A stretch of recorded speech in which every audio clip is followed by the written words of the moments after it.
Dear senators, distinguished guests, it is a pleasure to be part of this launch event.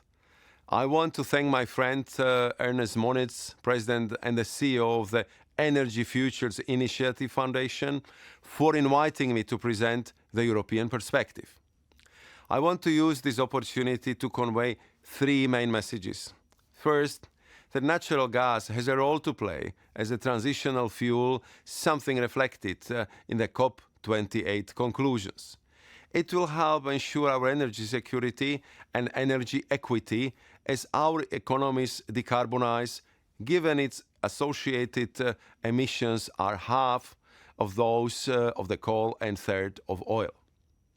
So with Europe having taken decisive action to reach net zero by 2050, including by accelerating the clean energy transition, we also recognize the importance of natural gas, notably in the medium term.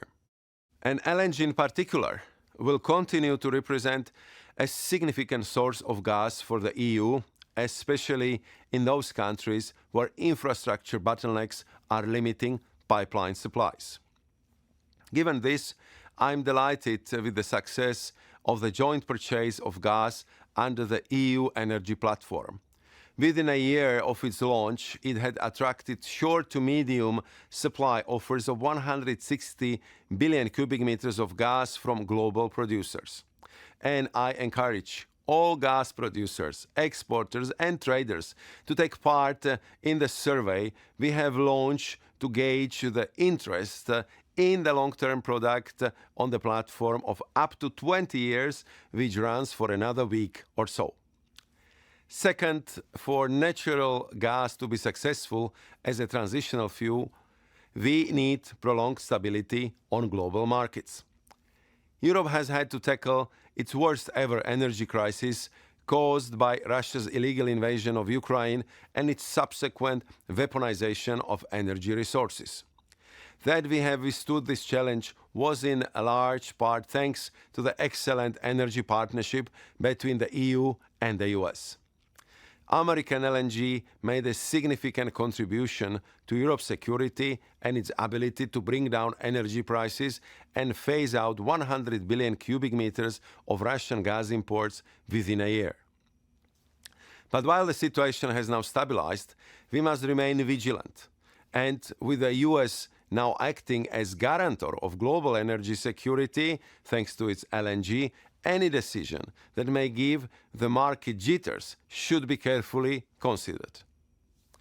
We should work towards strengthening our strategic energy partnership as the European and global economy will continue to need US LNG to grow without coal and Russian energy. Third, for gas to remain a credible transitional fuel, it is vital to accelerate the decarbonization of the energy industry. This includes addressing methane, for which it is responsible for a third of global emissions.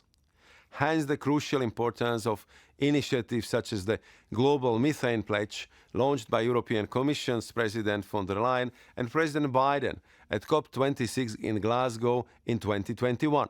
With the ambition of slashing global emissions by 30%, as well as the new regulation agreed in the EU to reduce energy sector methane emissions in Europe and in global supply chains, and industry initiatives such as the Oil and Gas Methane Partnership 2.0. To conclude, let me express my deep appreciations for the strategic importance of the EU-US energy partnership, which has contributed to fostering prosperity and creating growth and jobs on both sides of the Atlantic.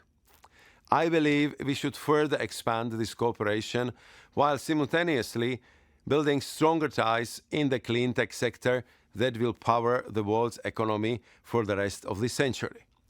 This could include a common transatlantic marketplace for clean technologies like solar, wind, critical raw materials, and small modular reactors. Ultimately, the best way to overcome the global challenges we face is by working together. Thank you.